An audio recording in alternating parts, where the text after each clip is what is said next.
Hello नमस्कार my dear friends. आज मैं बहुत जुटिल एखन तरकारी बनाब लैसो।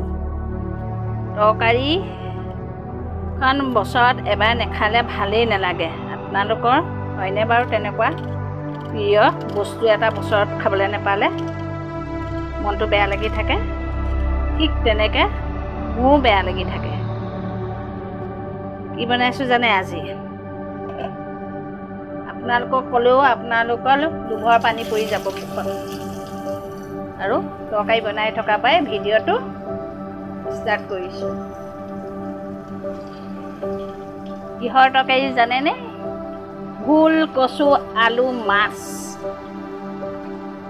ভোল কচু আলু মাছ দিয়া এখন তৰকাৰী।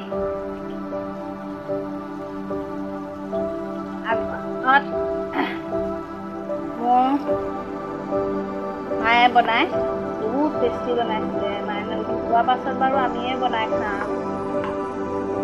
বহুত ধুনীয়াকৈ বনায়। আৰু আমাৰ মাহীহঁতেও বৰ ধুনীয়া তৰকাৰী বনায় দেই। গোটেইকেইজনী মাহীয়ে বৰ ধুনীয়া ধুনীয়া তৰকাৰী বনায়। সিহঁতৰ তুলনাত আমাৰ তৰকাৰী নহয় আৰু।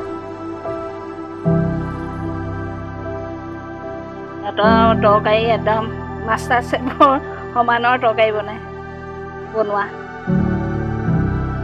ৰেষ্টুৰেণ্টো পাত্তা নাপাব সিহঁতৰ তৰকাৰী ধুনীয়া বনায়। এয়া প্ৰথমে পিঁয়াজ দি ইয়াত দিম নহৰু দি দিম। আপোনালোকে খালেনে বাৰু কচু ভোল আলু দি মাছ? জহা ভোলটো হ'লে বেছি ভাল লাগে।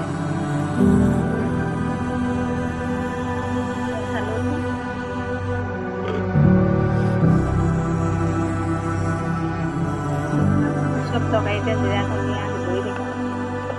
দি দিলোঁ। এতিয়া দি দিম কচু বিলাহী।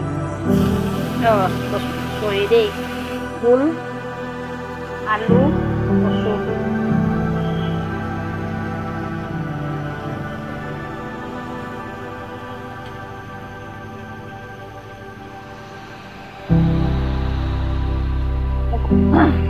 শুনিলৈ মুখৰ জিভা পানী পৰিছেনে বাৰু?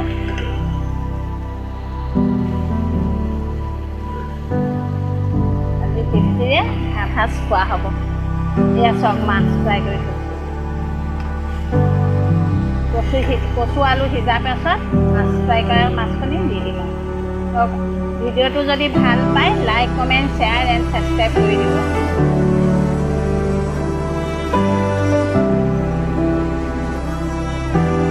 খোৱাৰ পিছত দেখাই আছোঁ।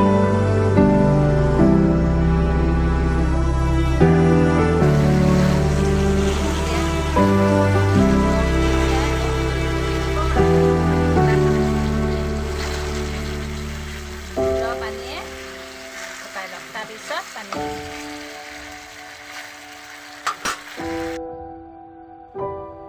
ভোল কচু আলু মাছ তৰকাৰী ৰেডি হৈ গ'ল। কালাৰটো কেনেকুৱা হৈছে ক'ব দেই। পুনৰ এটা ভিডিঅ'ত লগ পাই আছোঁ। বাই।